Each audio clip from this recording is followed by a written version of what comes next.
Hello, everybody, and welcome to the Nerd Ledger. I'm Cage, and that's Chair. Chair. This is Sir Chase.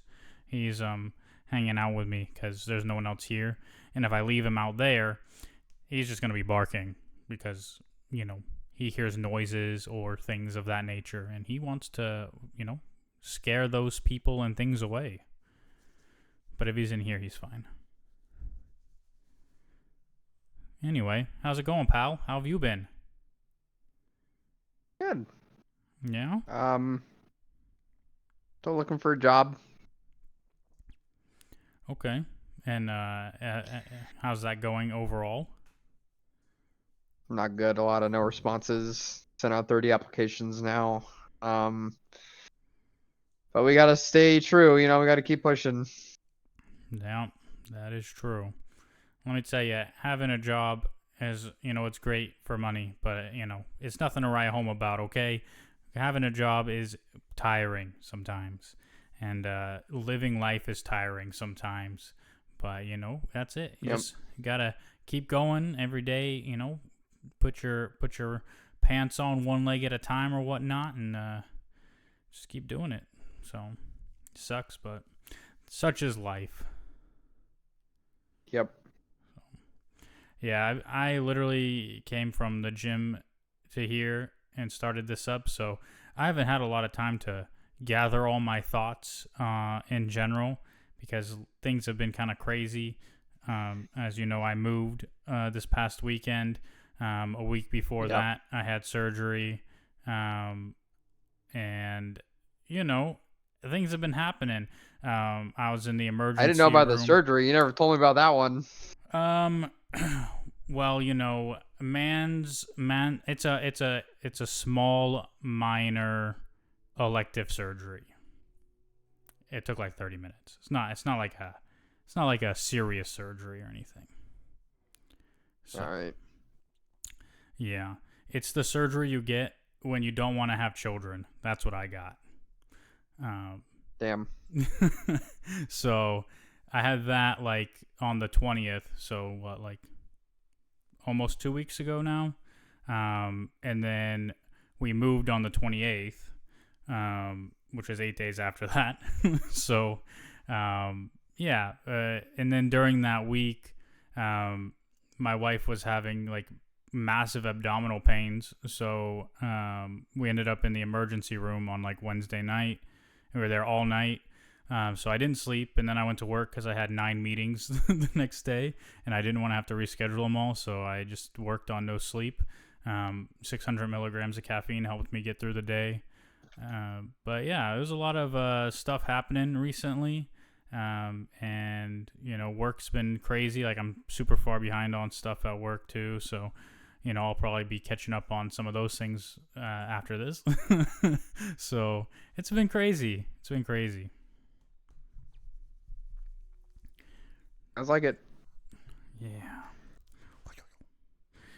But yeah, we today are gonna talk about some nerd news because there's been a lot of nerd news, and we didn't podcast last week, which is pretty good. Like, I know you had something to do, but that was also my dad tried.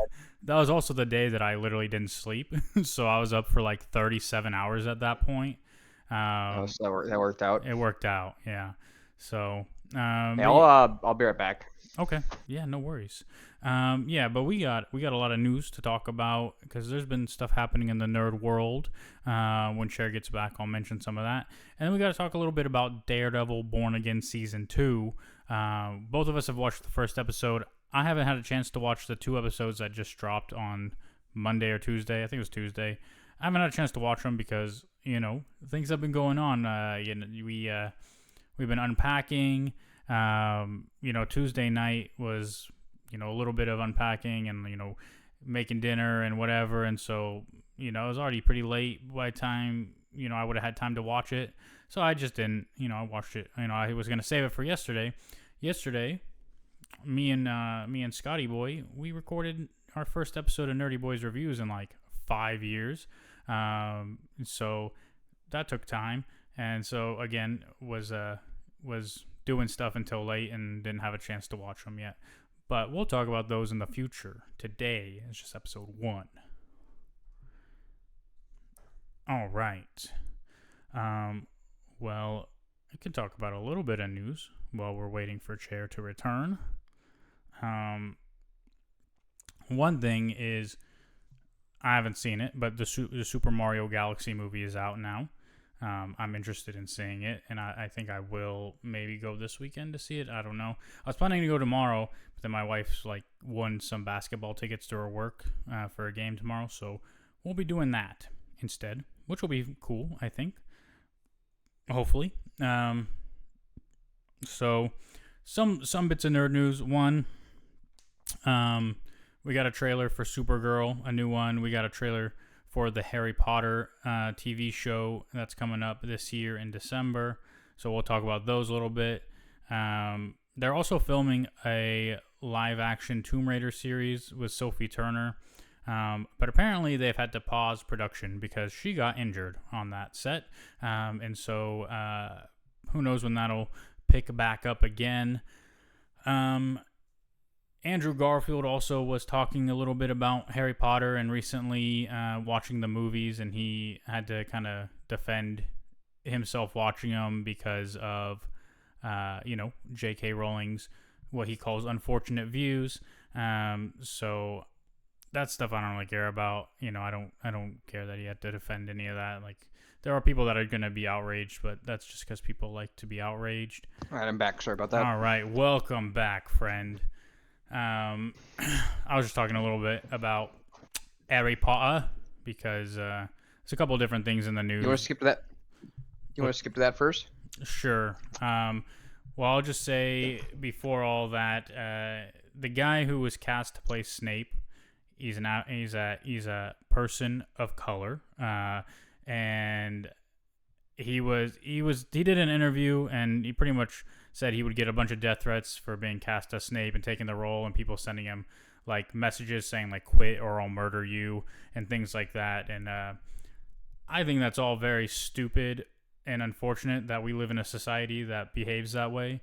I am not really at all concerned about Snape being a black guy in this show, other than if they try to make it explicit that Harry or his dad are racist or in some way.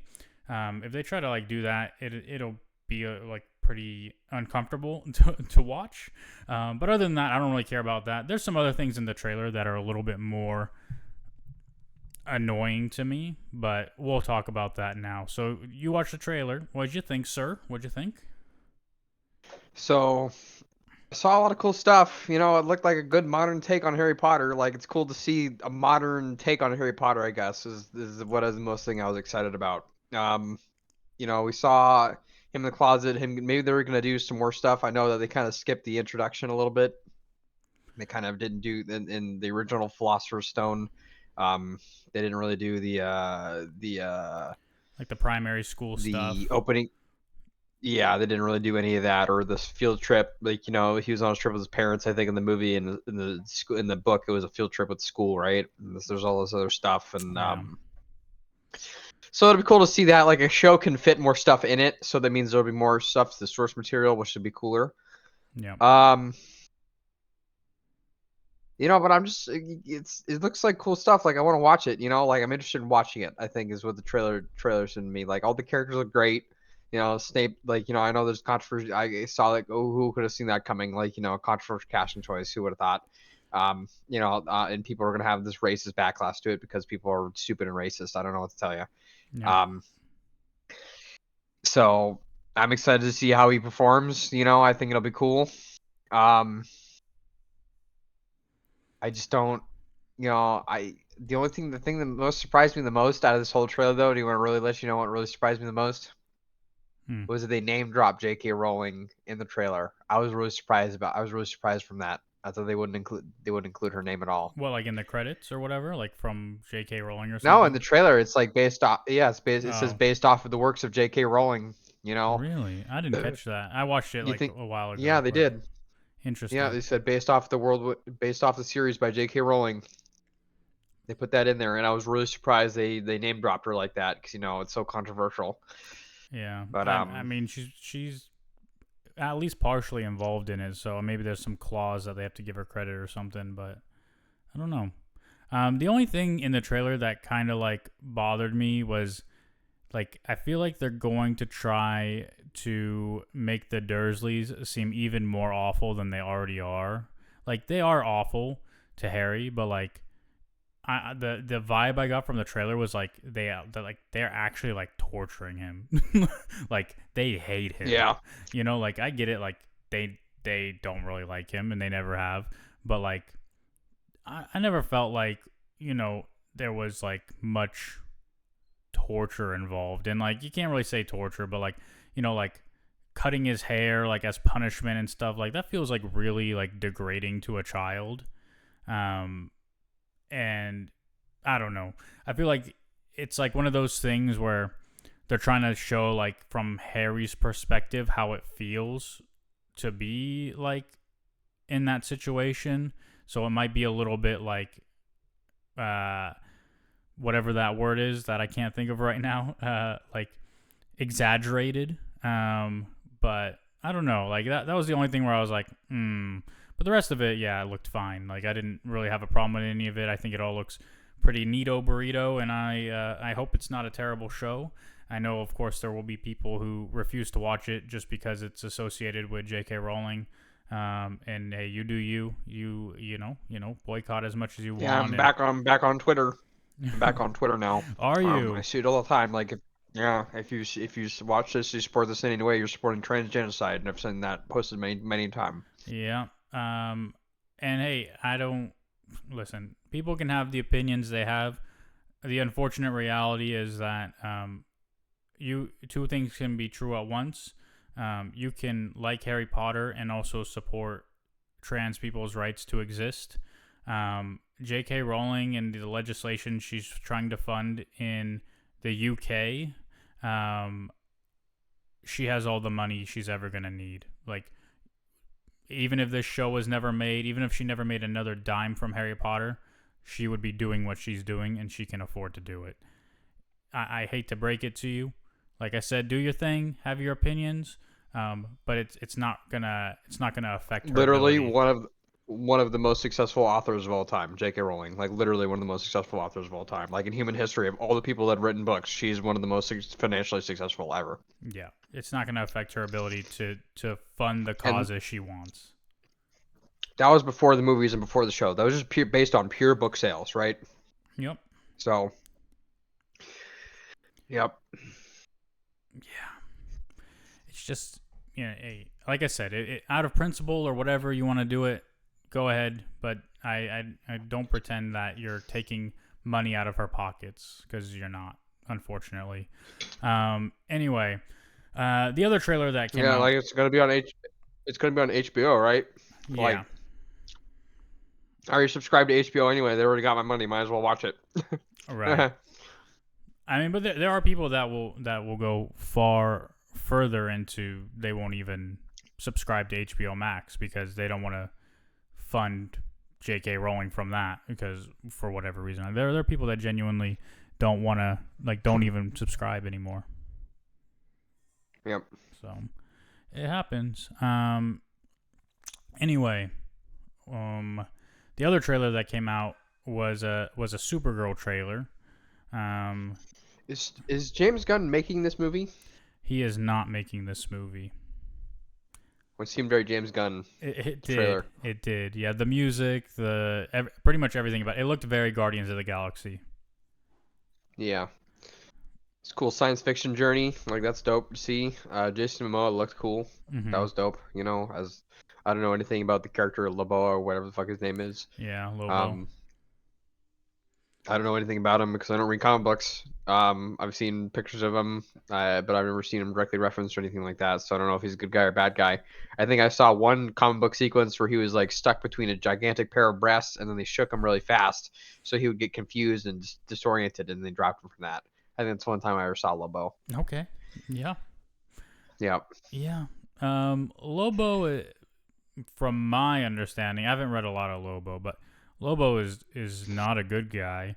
It does seem like he's kind of Mm-hmm. teaming up with Supergirl a little bit in this movie in some way, shape, or form. But yeah, I mean, he's an entertaining character. He's funny. He's whatever. And but I've never viewed him as like an anti-hero.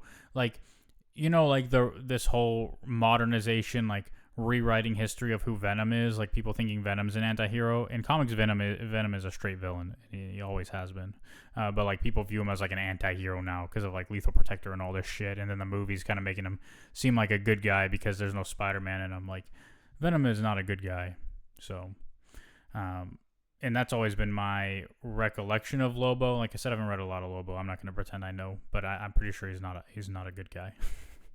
So, but yeah, I thought the trailer looked okay overall. Like it looks fine. I'm a big fan. Very sci-fi.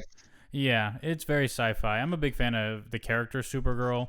I really enjoyed Peter David's run on it. That ran for a whole bunch of issues. It's like one of the few comic books that I've ever collected a full thing of after it came out. So Yep. I like Supergirl a lot. So hopefully the movie is good. It's hard to tell how good it's going to be based on the trailer, of course, but I'm looking forward Well, to it's it. got a compelling plot about a dog, so I'm sold already. Yeah, and I have a dog, so I'm compelled. You have a dog. Yeah, Chase kind of looks like Superdog. Yeah, there's a crypto pop, and it looked a lot like him, so I bought it. And yeah, he does kind of look like a little bit like Crypto, so he might have a Halloween costume picked out for this year. Huh. There you go. Yeah. Anyway, the other news, I don't know if you heard, but there's another Lord of the Rings movie in the works. Did you hear about Really? that? Yeah. No, I didn't.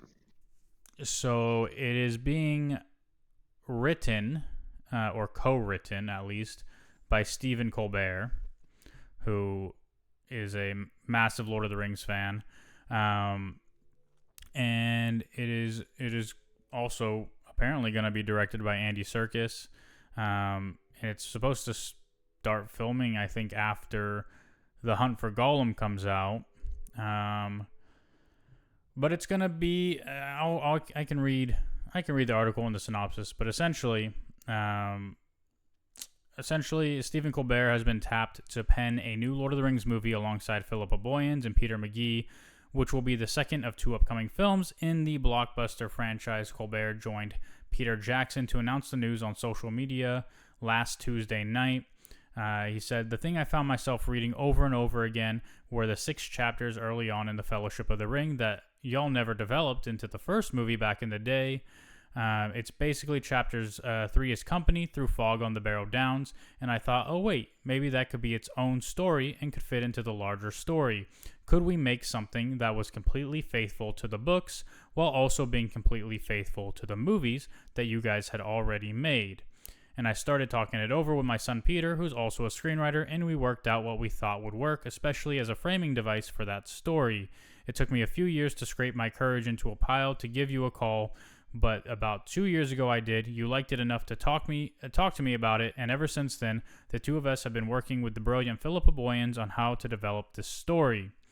And so, yeah, Colbert, a lifelong Tolkien devotee, added that the team at Warner Brothers, including Pam Abdi and Mike DeLuca, also loved it.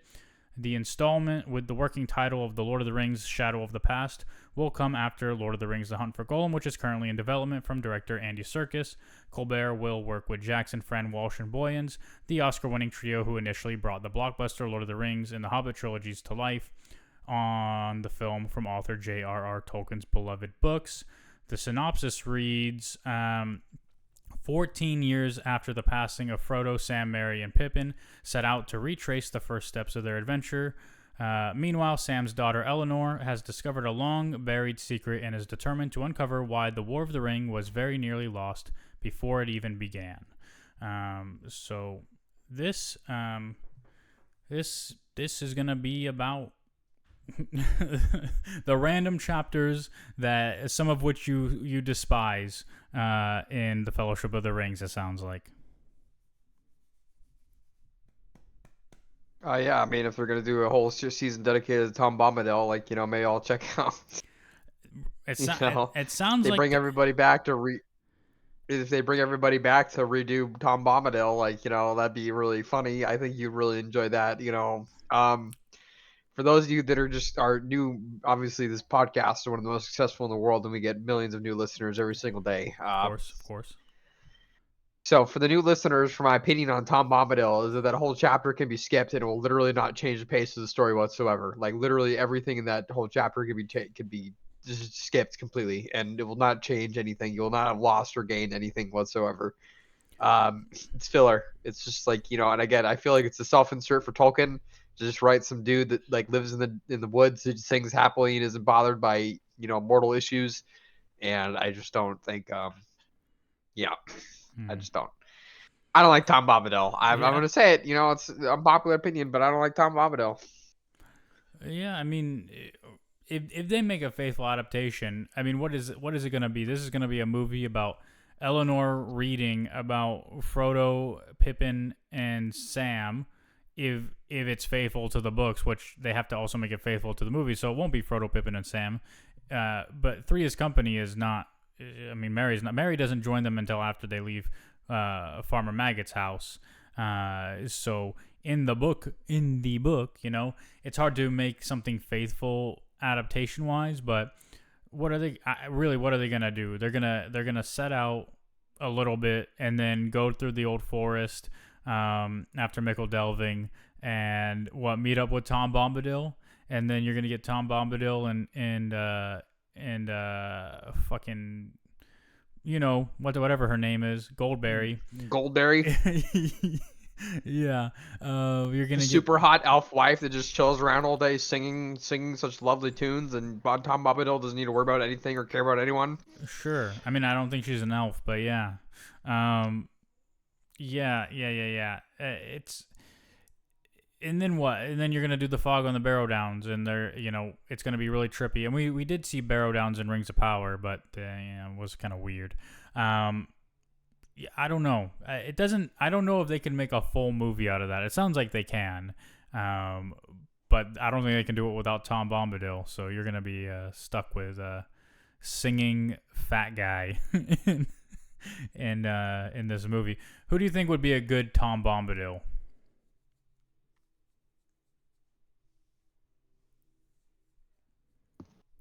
I don't know.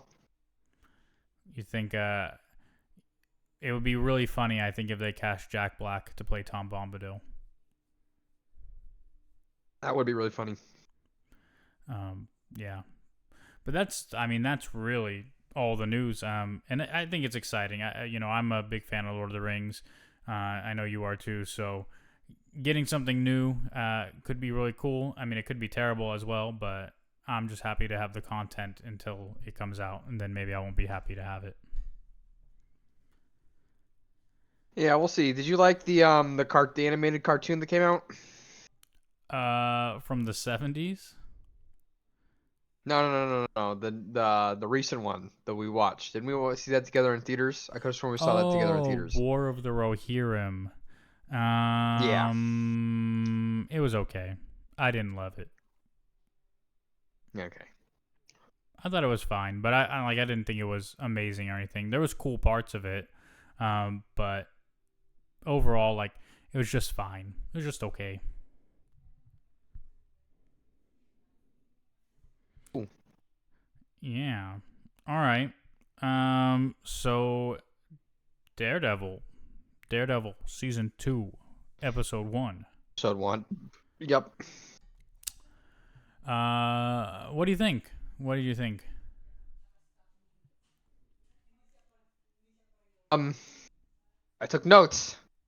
Okay, me too. So I thought it was cool. I thought it was a cool intro sequence, like right in the boat. I thought this get right into the action was pretty dope. That cool scene of like, just that under the bridge, going under the bridge, people are driving and anything like that, giving a sense of scale. Him hopping down in and like beating up all the bad guys with guns and stuff like that, and then they sabotage the boat and it sinks and everybody on board dies anyway.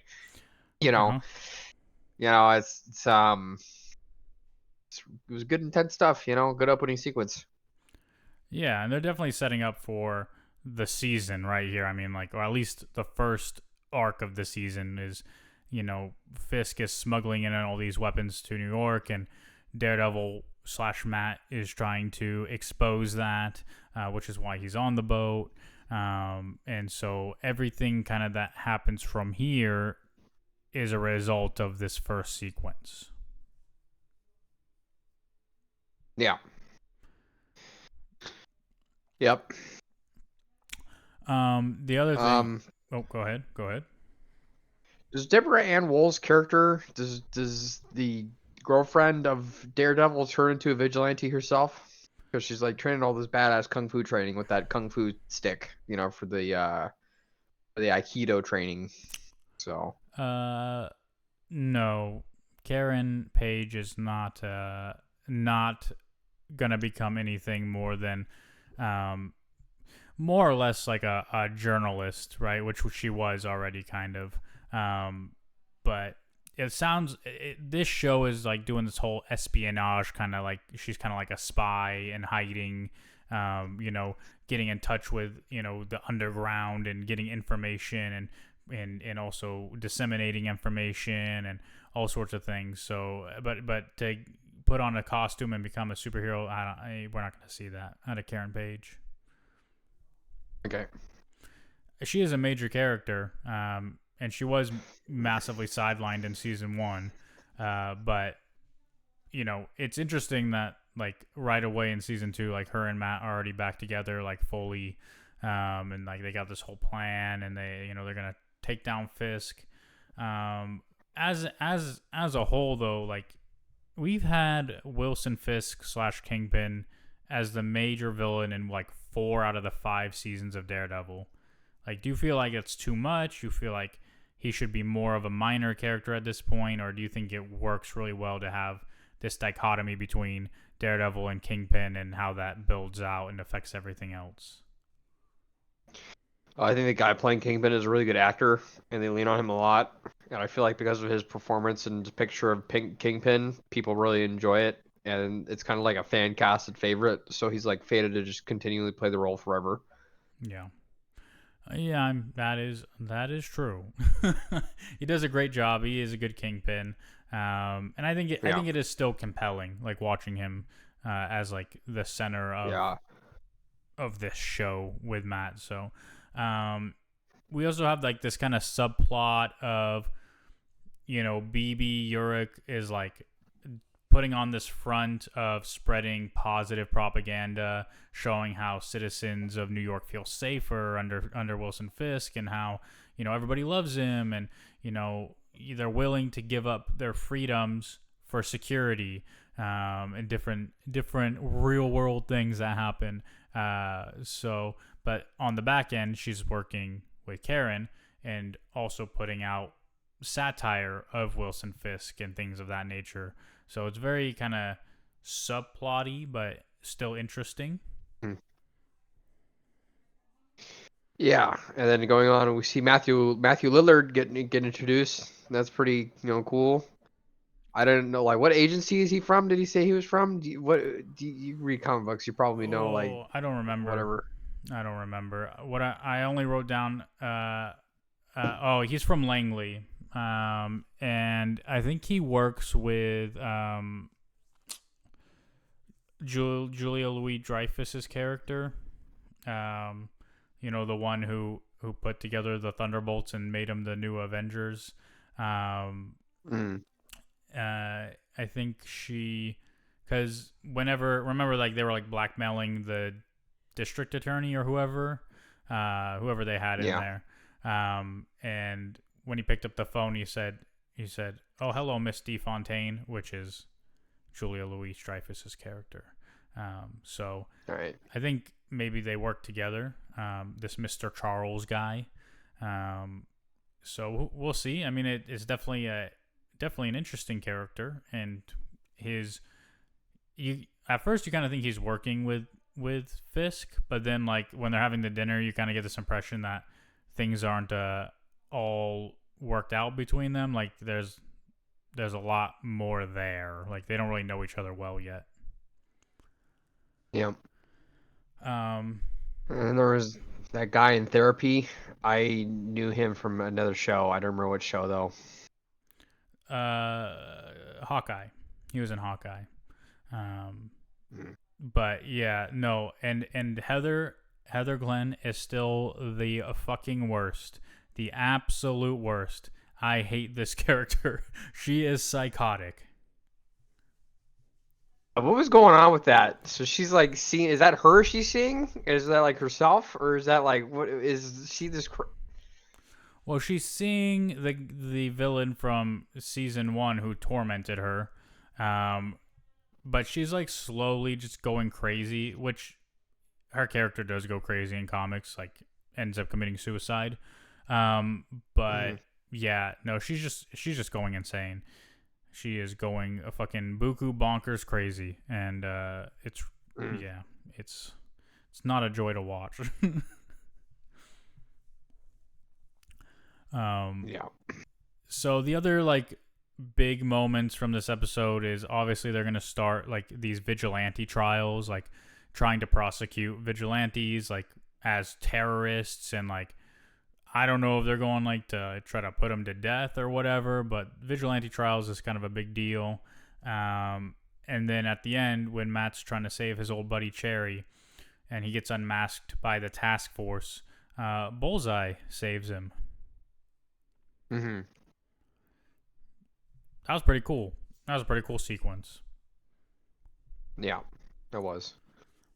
And to be honest, like I thought all the action, all the action was good in this scene in the yeah, show. So far it's pretty solid action. That's what we expect from comic book movies is good action. that's what we should expect. But yeah, it Hmm. was all very good. And all the Bullseye scenes we get are pretty good, to be honest. And it's good to see like the way he's creative with the things he uses to kill people. I thought that's something that they actually did really well in the like 2003 movie with Bullseye, is like just the interesting ways he killed people with like paper clips and peanuts, and the shards of the glass from like the stained glass windows in the churches. Like I thought it was cool stuff. So it's good to see them get creative with Bullseye. Hmm. Um, so Yeah. are you enthusiastic for the rest of the season? You looking forward to it? You optimistic, or like you have Yeah. predictions? I'm optimistic. I think it'll be good. I don't have any predictions. The most extreme prediction would be like you're right. If they sideline Fisk, the only way to do that would be to kill him off. So maybe they'll do that at the end of the season or something like that. I don't really know. We'll see what happens. Let's wait and see. The classic nerdy boys line. Wait and see. Because it's just we don't have all the finale out and everything like that. So. Yeah, yeah. I mean, they could definitely do a subplot where where Wilson Fisk isn't the main villain anymore, and he ends up like getting arrested or he's in jail, right? And you can have fun interactions. Like they kind of did that with season 2 of the original series, where he was like in jail for a lot of it before he broke out. But Wilson Fisk in jail can lead to a lot of cool storylines, especially if you get some kind of interaction in the future with Spider-Man, because there is a comic book that a lot of people hate, but Spider-Man visits Wilson Fisk in jail, and he's trying to torture him for information about who put a hit out on Aunt May, and he's beating the shit out of Fisk. He's like about to kill him. He doesn't, but I thought that's a really cool sequence.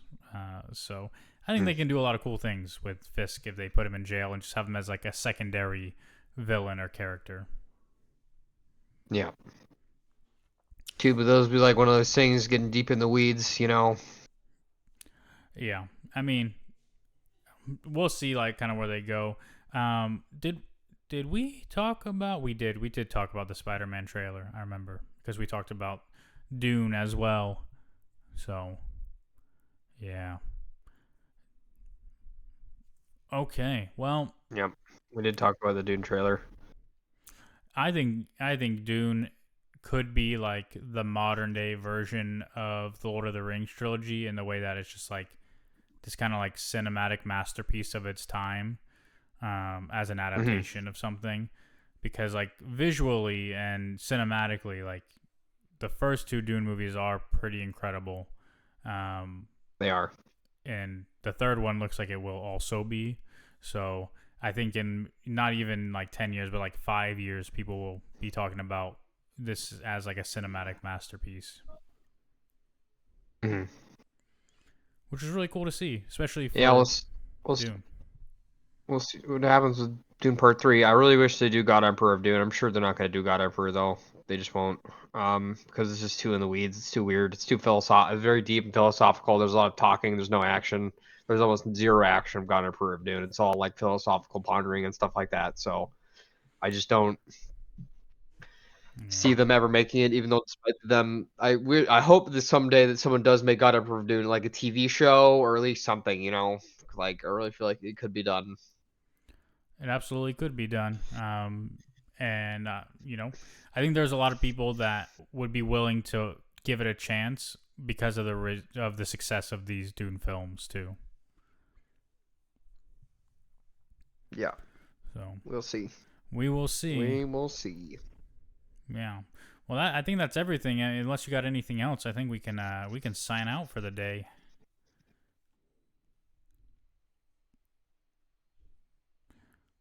We covered a lot of ground. We covered a lot of ground, and there's a weird delay still, so it's not a lot of fun if there's a long delay. It was okay in the beginning, but I think it's getting longer now. So I got to update my Discord so that there's no delay next time because the internet here is much, much, much better, like crazy better upload speeds and everything. So I think it's just I need to update Discord. But yeah, we'll wrap up there. Thanks everybody. Thanks for watching or listening. Rate, comment, review, subscribe, do all the things, click all the buttons, and we'll see you next time. Bye.